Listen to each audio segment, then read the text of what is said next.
O jogo político é um jogo tão complexo, mas tão complexo, que você não puder jogar, não souber jogar da maneira correta, não souber utilizar isso da forma que tem que ser utilizada para fazer o bem, você acaba pagando caro por isso.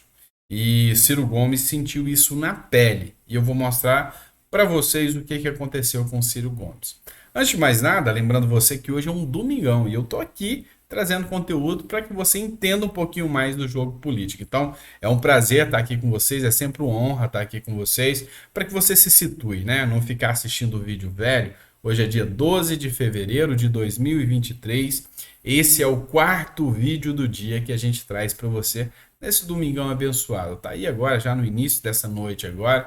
Peço a Deus que coloque todos os anjos sobre você e sua família para que a gente possa viver um final de dia abençoado, para que na próxima semana, amanhã, segunda-feira, já comece com todo o gás e com toda a fé que você precisa para enfrentar toda essa tormenta que a gente vem enfrentando aqui no nosso Brasil. Tá bom? Então vem comigo que a gente já chega com informação. Só lembrando, tá, pessoal? Vamos lá, a gente está quase chegando a 1.300.000 seguidores. Dá uma forcinha aí pra gente, tá? Se não é inscrito, se inscreve, é importante, tá ok? Vamos lá. Ciro Gomes tem casa penhorada para indenizar Fernando Holliday, tá? Essa matéria é do Metrópolis. Deixa eu te explicar o caso aqui para você entender todo o conteúdo, todo o contexto disso aqui. Ciro Gomes era candidato a presidente da República, o eterno presidenciável. Muita gente brinca assim porque ele já concorreu várias vezes e nunca conseguiu lograr êxito no pleito, né? Ou seja, nunca conseguiu uma vitória como presidente da República. Numa das suas entrevistas, ele resolveu se referenciar a Fernando Holliday, que é negro, tá? Então, para quem não conhece, Fernando Holliday é esse aqui que está do lado dele. Ele é vereador lá do estado, da cidade de São Paulo, aqui no estado de São Paulo, lá da cidade de São Paulo, tá? E o Fernando Holliday é de direita, tá? É de direita, inclusive já foi integrante do MBL, hoje não é mais. O que que Ciro Gomes falou? Ciro Gomes fazendo uma referência que ele é um negro que traiu a sua própria raça, que traiu a sua própria classe, porque ele, como negro, ele não tem o direito, ele não tem a liberdade de ser de direita. Ele tem que ser mais um de esquerda que acredita nas narrativas que a esquerda traz. Foi isso que Ciro Gomes fez e chamou ele de Capitãozinho do Mato. Não sei se você lembra, lá já de ter estudado isso na escola, lá durante o período da escravidão, haviam negros que eram pagos para capturar outros negros ou para, inclusive, colocá-los, digamos assim, na linha, como os maldosos mestres dos escravos faziam, e acabavam traindo a própria classe. Então, eles eram chamados de capitão do mato, ou seja, eles eram responsáveis, inclusive, de resgatar os negros que fugiam ali da, da, da fazenda, né, em busca de quilombos. Eles entravam no mato e traziam esses seres humanos como se fossem bichos, como se fossem animais, traindo a própria classe. E Ciro Gomes fez essa referência a Fernando Holliday, dizendo que ele era um capitão do mato porque traiu a sua própria classe por não ser de esquerda. Pois é, isso aí foi judicializado e foi para o tribunal.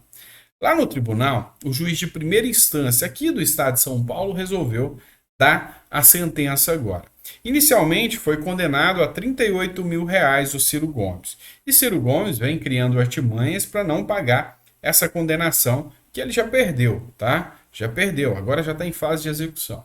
Então veio passando o tempo e hoje Ciro Gomes já deve R$ 98.000 a Fernando Holliday. Tá? E agora, Fernando Holliday descobriu que Ciro Gomes tinha uma casa herdada por sua mãe lá em Sobral, no Ceará, e pediu a penhora desse imóvel, ou seja, pediu que o imóvel seja penhorado.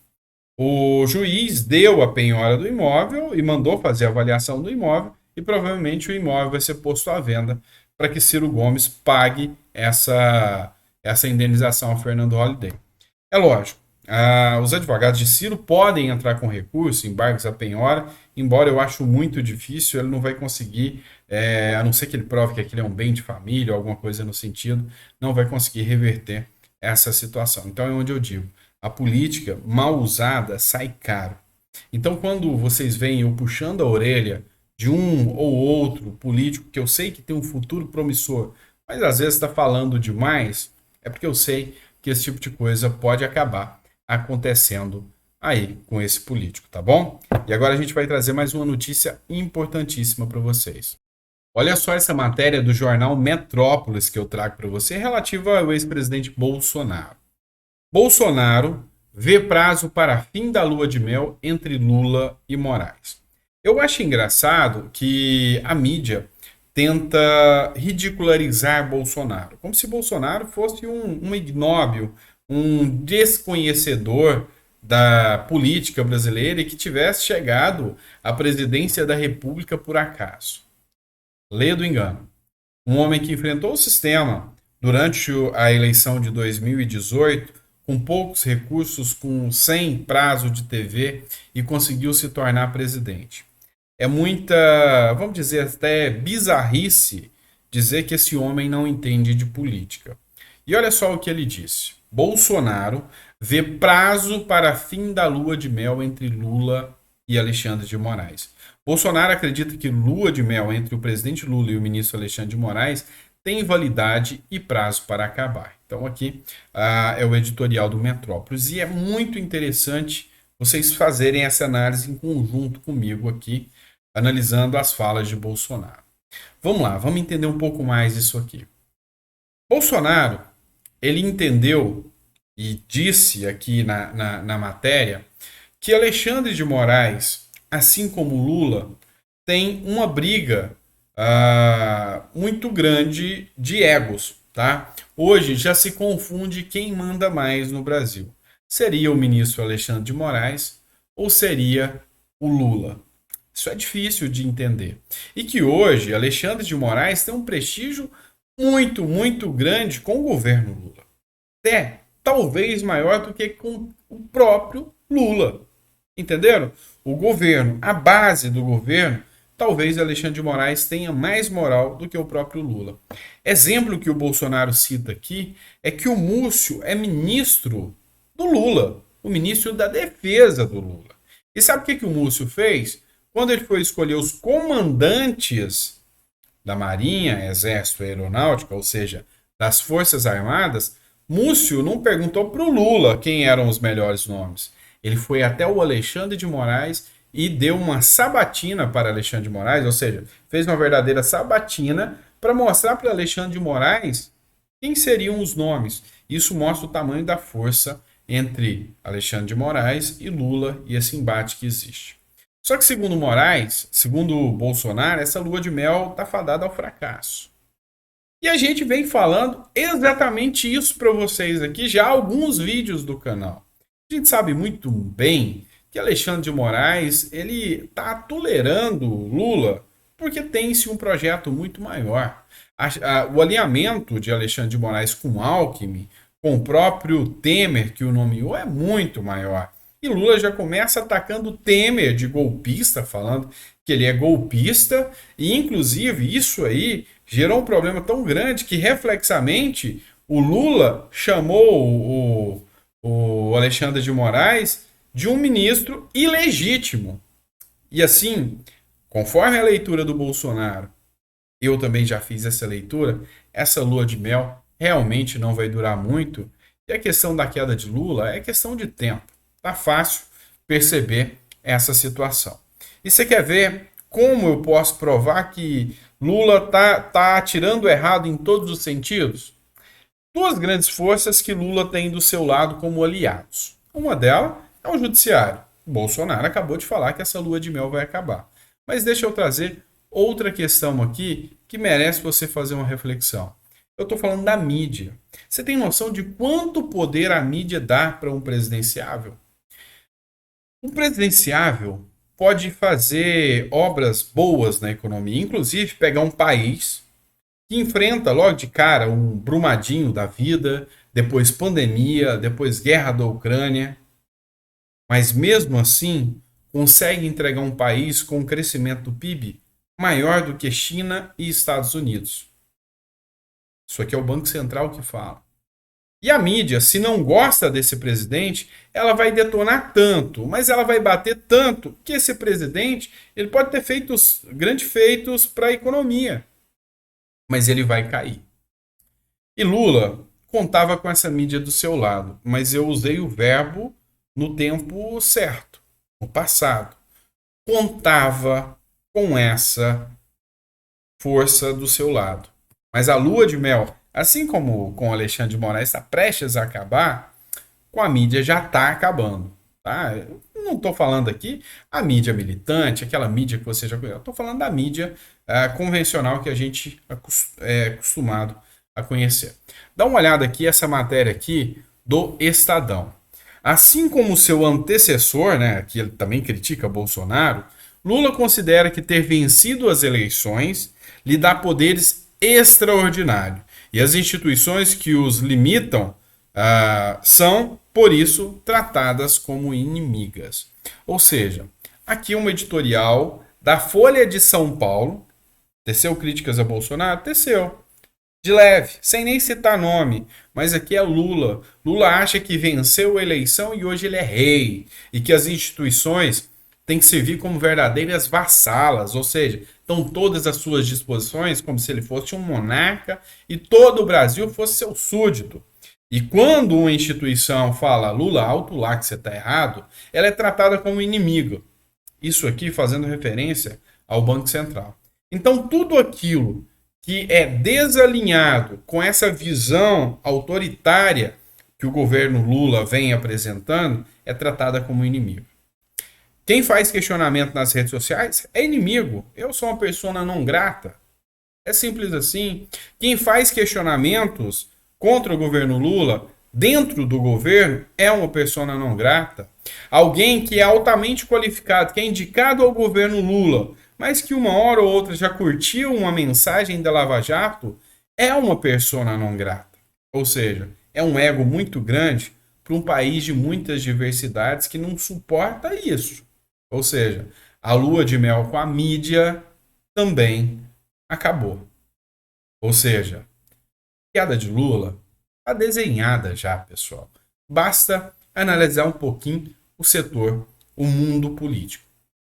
A não ser que um milagre realmente aconteça na vida do Lula, para o Lula mudar as regras. E eu te digo mais, hoje a mídia já percebeu uma coisa, nem plano econômico o governo não tem. Ele venceu a eleição com uma desculpinha da picanha e da cervejinha. Mas uma picanha que até agora não chegou.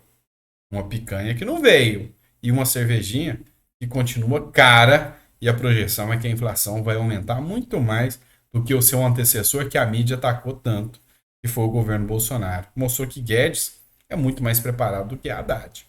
E é isso aí que a gente vê pelos próximos dias. Então, a galera do L aí, que queria picanha e cerveja de graça, espera, viu? Que não vai chegar, não. Vai, pelo contrário, vai ficar mais cara ainda. Pessoal, você ficou até o final do vídeo? Te agradeço demais a confiança de você estar com a gente aqui no final do vídeo. O seu comentário é importante, coloca aí, eu fiquei até o final do vídeo. Sua crítica também é muito importante, tá? Eu não sou o senhor da razão. Pelo contrário, eu estou em constante aprendizado com você. E às vezes a gente fala alguma notícia aqui, falta alguma informação, falta alguma coisa e eu estou aqui para aprender com vocês. A gente pega as matérias, traz as fontes, dá a nossa opinião jurídica e política aqui para você, mas assim, a gente não é senhor da verdade. Então sua crítica é importante, seu elogio também faz bem para a gente e coloca aí, vamos fazer esse canal crescer que está se tornando realmente uma fonte de informação para muitas pessoas, tá? E como sempre, a gente tem que fazer o nosso merchan, né, gente? Vamos lá. Gente, peço a vocês que se não conhecem ainda, conheçam o nosso livro, nosso e-book, 20 Regras para a Vida. É um livro que vai realmente fazer você evoluir como pessoa. A gente pegou 20 frases dos maiores nomes que a gente poderia citar aqui para vocês e sintetizou. Isso fez muita coisa na minha vida para que eu tenha a calma de ter hoje, para que eu tenha a calma de ver alguém da esquerda, um canal grande, me xingar dos mais cabrosos nomes e eu sentar aqui de frente à câmera e nem me importar com aquilo. Eu entender que a ofensa, que as coisas graves da vida que alguém manda para você é um contrato. Se você assinar, você está se comprometendo com aquela pessoa. Mas se você jogar esse contrato para o lado, isso não vai mudar a sua vida. Então é assim que eu aprendi. São com essas frases, são com essas análises. E pode ter certeza, a inteligência emocional ela evolui a sua vida como pessoa, como pai, como irmão. E também na vida financeira me ajudou muito. Então, tá aqui, o valor é simbólico, tá? Simbólico, só R$ 5,99 e você vai ter aqui conteúdos como, por exemplo, esse aqui, ó, Thomas Edison, tá? Você vai ver as frases que ele trouxe pra gente e como ele pode te ensinar a crescer como pessoa e evoluir como ser humano, tá bom? Então, espero você. Clica aqui, compra aqui, tá na descrição, tá no primeiro comentário. Você já baixa pelo Hotmart e já sai lendo, tá? É bem importante, tá ok? Abraço, vejo você daqui a pouquinho, às 9 horas. Eu ainda tô de volta nesse domingão, porque promessa é dívida. Enquanto Deus me der saúde, me der paz, eu vou estar trazendo aqui para vocês informações de alta relevância.